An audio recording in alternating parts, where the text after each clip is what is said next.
लाडकी बहीण योजनेअंतर्गत नोव्हेंबर महिन्याचे 1500 रुपये लाडक्या बहिणींच्या बँक खात्यावरती काल दुपारी 3 वाजल्यापासून मिळण्यास सुरुवात झाली. अचानकपणे लाडक्या बहिणींना 1500 रुपयांचे मेसेज यायला सुरुवात झाली. कोणत्याही प्रकारची आधीची माहिती देण्यात आली नाही. म्हणजेच की दरवेळी आपण पाहतो की आपल्या महिला व बालविकास मंत्री स्वतः फेसबुक पोस्ट करतात की उद्या वितरण चालू होईल, आज वितरण चालू होईल आणि मगच योजनेचे वितरण चालू होतं. आपल्याला माहिती आहे की 8 तारखेलाच याचा जी आर आला होता. म्हणजेच की 8 डिसेंबर रोजीच नोव्हेंबर महिन्याच्या हप्त्याचा जी आर आला होता, परंतु हे वितरण मोठ्या प्रमाणावर लांबले होते. परंतु अखेरीस 31 डिसेंबरला वर्षाच्या शेवटच्या दिवशी लाडक्या बहिणींच्या बँक खात्यावरती योजनेचे पैसे जमा होण्यास सुरुवात झाली.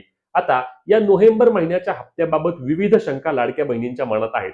ज्यामधील सर्वात महत्वाची शंका म्हणजे नोव्हेंबर महिन्याच्या हप्त्याचे वितरण किती दिवस नक्की चालणार आहे. कारण यावेळी काय झालं की पहिल्याच दिवशी अनेक लाडक्या बहिणींच्या बँक खात्यावरती पैसे जमा झाले, ज्यांना सुरुवातीला 2-3 दिवसांनी पैसे यायचे. म्हणजेच की वितरण सुरू झाल्यानंतर 2-3 दिवस लागायचे पैसे खात्यावर यायला, त्यांना पण पहिल्या दिवशी पैसे जमा झाले. आणि मग अशा लाडक्या बहिणींना ज्यांना आधी पैसे जमा व्हायचे त्यांचे पैसे अजूनही जमा नाहीत. मग हे वितरण नक्की किती दिवस चालणार आहे? नोव्हेंबर महिन्याच्या हप्त्यामध्ये अनेक लाडक्या बहिणींना अपात्र केलं आहे का? आणि आज कुठे कुठे वितरण होणार आहे? आमची ई-केवायसी झाली नाही, आमच्या योजनेचे पैसे येणार का? तर या प्रश्नाचे उत्तर तुम्हाला सुरुवातीला देतो की लाडक्या बहिणींनो, तुमची ई-केवायसी झालेली असेल किंवा ई-केवायसी झालेली नसेल तरी देखील नोव्हेंबर महिन्याचा हप्ता मिळायला तुम्हाला कोणतीही अडचण येणार नाही. कारण नोव्हेंबर महिन्याच्या हप्ता वितरणासाठी ई-केवायसीची अट बंधनकारक नाही. म्हणूनच अजिबात घाबरून जाऊ नका, तुम्हाला देखील योजनेचे पैसे जमा होणार आहेत. आता या हप्त्याबाबत हप्ता किती दिवस चालणार आहे, कधी पैसे तुम्हाला येतील, चला सर्व सविस्तर माहिती पाहूया. परंतु चॅनलवर नवीन असल्यास चॅनलला सबस्क्राईब नक्की करून घ्या आणि फेसबुकवर पाहत असल्यास आपल्या पेजला फॉलो करायला विसरू नका. तर चला लाडक्या बहिणींना महत्वाची माहिती घेऊया. तर सर्वात पहिली बाब म्हणजे लक्षात घ्या, लाडकी बहीण योजनेच्या नोव्हेंबर महिन्याच्या हप्त्याचे वितरण 31 डिसेंबरला दुपारी 3 वाजल्यापासून सुरू झाले. साधारणपणे 3:30 वाजल्यापासून ते 5:30-6च्या दरम्यान अनेक लाडक्या बहिणींना मेसेज आले.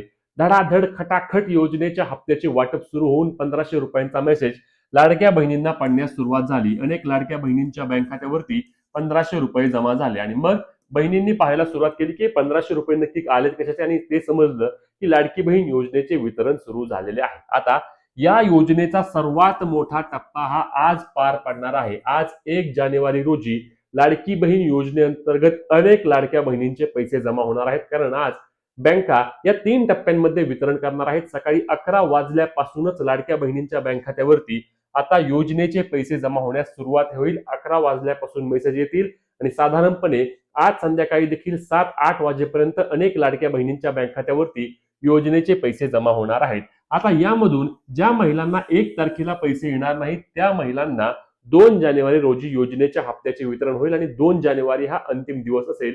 2 जानेवारीला अनेक लाडक्या बहिणींच्या बँक खात्यावरती पैसे जमा होतील. लक्षात घ्या, हा जो नोव्हेंबर महिन्याचा हप्ता आहे तो राज्यातील जवळपास 2,30,00,000 महिलांना हे पैसे जमा होणार आहेत. किती? 2,30,00,000. कारण यामध्ये ई-केवायसीची कोणतीही अट बंधनकारक नाही. त्यामुळे ज्या महिलांना यावेळी की ऑक्टोबर महिन्याचा हप्ता आला होता त्या सर्वच महिलांना नोव्हेंबर महिन्याचा देखील हप्ता येणार आहे. त्यामुळे अजिबात घाबरून जाऊ नका. 2 जानेवारी पर्यंत हप्त्याचे वितरण पार पडणार आहे आणि 2 जानेवारी पर्यंत तुम्हाला पैसे जमा होणार आहेत. आता यामधील अजून एक महत्वाचा प्रश्न म्हणजे की पैसे आमचे कधी जमा होतील? आमच्याकडे आमच्या शेजारी पैसे जमा झालेत, परंतु आम्हाला पैसे काही अजून जमा झाले नाहीत, असे देखील अनेक लाडक्या बहिणी म्हणत आहेत. तर हे जे वितरण असते, हे वितरण हे बँक सर्व्हरनुसार अनेक टप्प्यामध्ये पैसे येतात. म्हणजे लक्षात घ्या, तुमच्या शेजारील एखाद्या महिलेला पैसे आले नाही, तुम्हाला पैसे आले नाहीत, असा कधीच नसतं की एका जिल्ह्यात, समजा आपण समजून घेऊया की पुणे जिल्ह्यामध्ये सर्वच महिलांना आधी पैसे सोडले, नंतर छत्रपती संभाजीनगरला सोडले, नंतर नागपूरला सोडले, असं अजिबात विषय नसतो. हे जे वितरण असते हे वितरण डीबीटीच्या माध्यमातून पार पडते आणि त्यामुळे राज्यातील कोणत्याही महिलेला कधीही पैसे जमा होऊ शकतात. तिच्या बँकवर असेल, तिच्या सर्व्हरवर असेल, नेटवर्कवर असेल, अशा विविध अडचणी असतात किंवा तांत्रिक बाबी असतात आणि या तांत्रिक बाबींमधून मग लाडक्या बहिणींच्या बँक खात्यावरती पैसे जमा होतात. यादी तयार झालेली असते आणि यादी वन टाइम एका एसबीआयच्या बँक खात्यामध्ये हे सर्व पैसे पाठवले जातात आणि तिथून ते सर्व लाडक्या बहिणींना पैसे जमा होतात. त्यामुळे अजिबात घाबरून जाण्याचे कारण नाही, तुम्हाला योजनेचे पैसे नक्कीच जमा होणार आहेत. आणि यामधील पुढचा जो महत्वाचा मुद्दा होता की आमच्या जिल्ह्यामध्ये कधी पैसे येतील. मला मेसेज यायला सुरुवात झाली, ठाणे जिल्ह्याचे पैसे पडलेत का, कोल्हापूरचे पैसे पडलेत का, सोलापूरचे पैसे पडलेत का, छत्रपती संभाजीनगरचे पैसे पडलेत का, नागपूरचे पैसे पडलेत का, पुण्याचे पैसे पडलेत का, मुंबईचे पैसे पडलेत का. संपूर्ण राज्यभरातील वितरण प्रक्रिया सुरू आहे आणि संपूर्ण राज्यभरातील महिलांच्या बँक खात्यावरती आज अनेक महिलांना पैसे येतील आणि ज्या उर्वरित काही असतील त्यांना उद्या पैसे मिळणार आहेत. तुम्हाला लाडकी बहीण योजनेचा नोव्हेंबर महिन्याचा हप्ता जमा झाला आहे का? नक्की कमेंट करून सांगा. ही महत्त्वाची व्हिडिओ शेअर करायला आणि अशाच कामाच्या माहिती अपडेटसाठी आपल्या हक्काच्या पेजला फॉलो आणि चॅनलला सबस्क्राईब करायला विसरू नका. जय महाराष्ट्र.